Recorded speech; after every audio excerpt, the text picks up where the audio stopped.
Hi, welcome to ring theory classes. This is class number 10. Let us see the theorem. In an integral domain D, two non-zero elements A, comma B belongs to capital D are associates if and only if A divides B and B divides A. In the previous class, we learned the definition of associates. Two elements are said to be associates if there exists a unit such that A is equals to BU or UB. Two elements A, comma B are said to be associates in the ring if there exists a unit. There exists a unit such that A is equals to BU.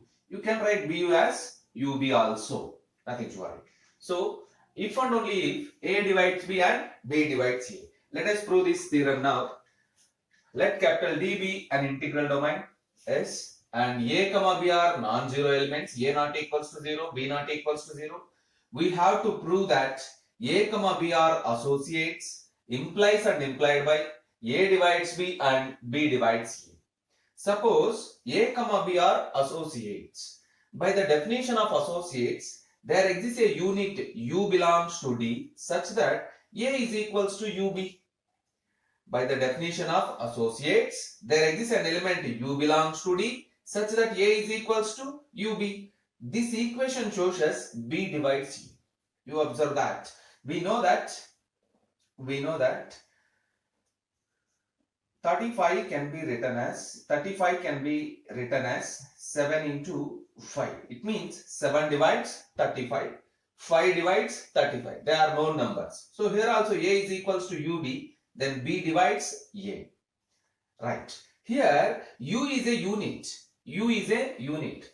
What is the definition of unit? Unit means it has multiplicative inverse. Unit means it has multiplicative inverse. There exists V belongs to D such that UV is equals to 1. UV is equals to 1. Already we have this equation A is equals to UB. Multiply this equation with on both sides with U.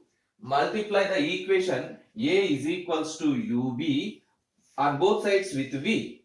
V into A is equals to V into UB. Apply the associative axiom. VU into B. What is VU or UB? You get 1. VU is equals to 1. VA is equals to 1. This equation shows us A divides B. Therefore, we take that A comma B are associates. We prove the two conditions. B divides A and also A divides B. Therefore, A comma B are associates implies both the conditions A divides B and B divides A. Yes, let us continue the converse part. Converse. Suppose A divides B and B divides A. Take A divides B. A divides B means take first B divides A. Suppose B divides A means there exists a constant Q1 belongs to D such that A is equals to B into Q1. A is equals to B into Q1. Similarly, next take A divides B, which implies there exists a constant Q2 belongs to capital D such that B is equals to A into Q2. Using this value here, since A is equals to BQ1 and B is equals to AQ2, substitute the B value in this equation. You get A is equals to AQ2 into Q1. AQ2 into Q1. Cancellation laws holds in the integral domain. Which implies us by using left cancellation law, you get 1 is equals to Q1 into Q2 or Q2 into Q1. Whether it is anything Q2 into Q1. This shows us the element Q1 is invertible. The element Q1 is invertible and Q2 is inverse of this one. Also we prove that A is equals to BQ1.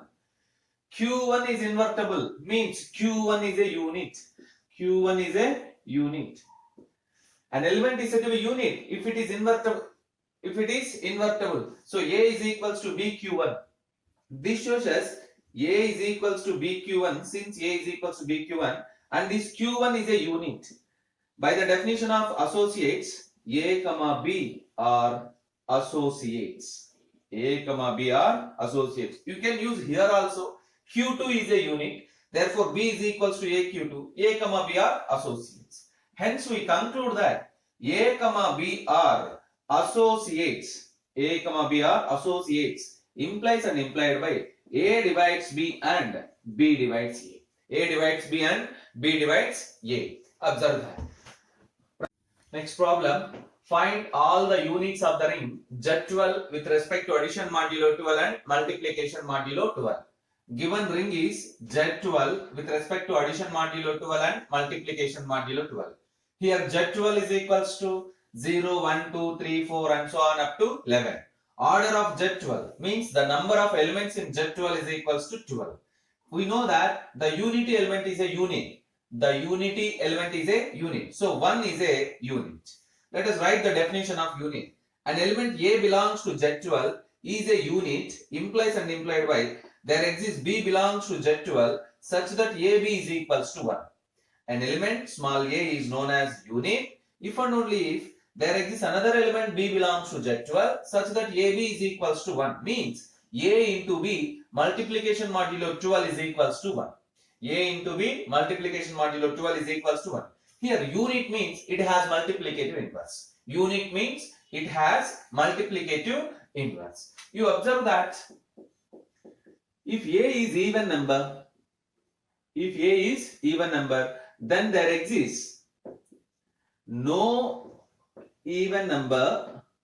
then there exists no even number, B belongs to Z12 such that AB is equals to 1. If A is even number, then it is very clear there does not exist another number B belongs to Z12 such that AB is equals to 1. It means no even number in Z12 is a unit. Even numbers like 2, 4, 6, 8, 10 are not units in Z12. The even numbers are not units in Z12. Let us check the odd numbers. Already we take that one is a unit. Let us check the odd numbers. 3 is not an odd number. 3 is not an unit because take 5. 5 belongs to Z12 implies 5 into 5 addition multiplication modulo 12 is equals to 1. 5 5s are 25. 1 is the remainder when 5 into 5 is divided by 12. So 5 is a unit. It implies 5 is a unit. And 7 belongs to Z12 implies 7 into 7 multiplication modulo 12. 7 7s are 49. If you divide the 49 with 12, you get 1. Which implies 7 is a unit. So this is the condition, nothing but unit condition. AB is equals to 1. Means they are self inverses. 5 is inverse of 5. 7 is inverse of 7 under multiplication modulo 12. Let us take 11.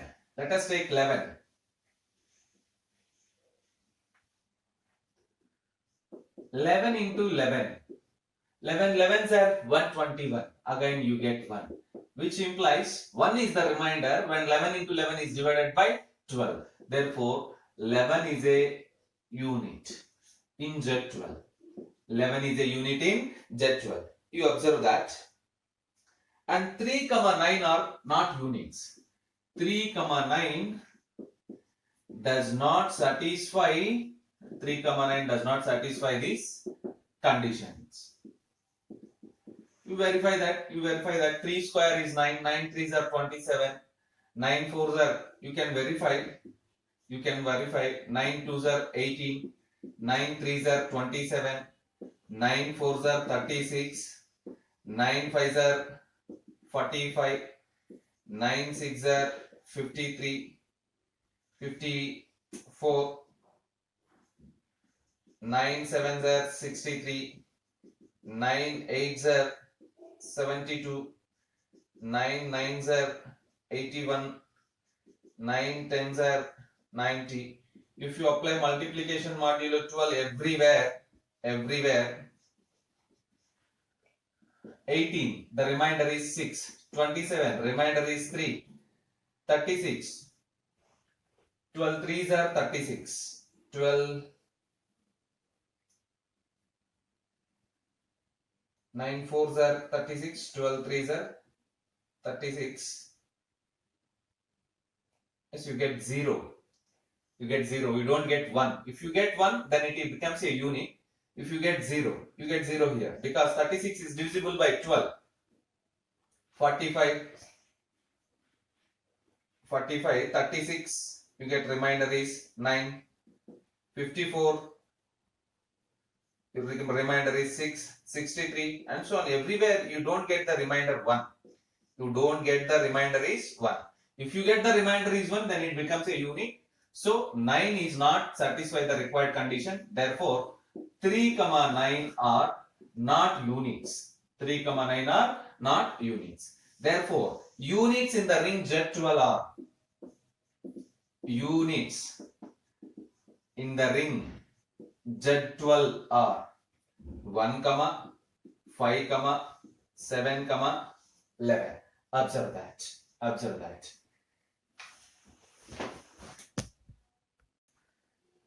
Next problem. Prove that plus or minus 1 plus or minus I are the only 4 units in the domain of Gaussian integers. Yes, the domain of Gaussian integers is denoted by the symbol Z of I, and given that Z of I is equals to A plus IB, where A comma B belongs to Z and I square is equals to minus 1. Here 1 is equals to 1 plus I into 0 is clearly unity element. Very clear, unity element is a unit. You have to find the units in the Z of I. Let us take x plus iy belongs to Z of I be a unit. Take an element x plus iy be a unit. By applying the definition of unit, there exists another element u plus iv belongs to Z of I such that x plus iy into u plus iv is equals to 1. X plus iy into u plus iv is equals to 1. Take modulus. Mod x plus iy into mod u plus iv is equals to 1. What is the modulus of that number? Which implies modulus means square root of x square plus y square into u square plus v square is equals to 1. Squaring on both sides. You get x square plus y square into u square plus v square is equals to 1. You observe that every term is a square term. X square plus y square, u square plus v square is equals to 1. From this expression, you have two different possibilities. One is x square is equals to 1, y square is equals to 0. Or x square is equals to 0, y square is equals to 1. Actually, u square plus v square has also same possibilities. But we write only for x square plus y square. Observe that. Here, the same possibilities exist for these terms also. But for our convenience, we write only for x square plus y square. X square is equals to 1, y square is equals to 0, or x square is equals to 0, y square is equals to 1. Let us continue the problem. What is x? Plus or minus 1. What is y? 0. Or in another case, x is equals to 0, y is equals to plus or minus 1. You observe that we get in the case 1,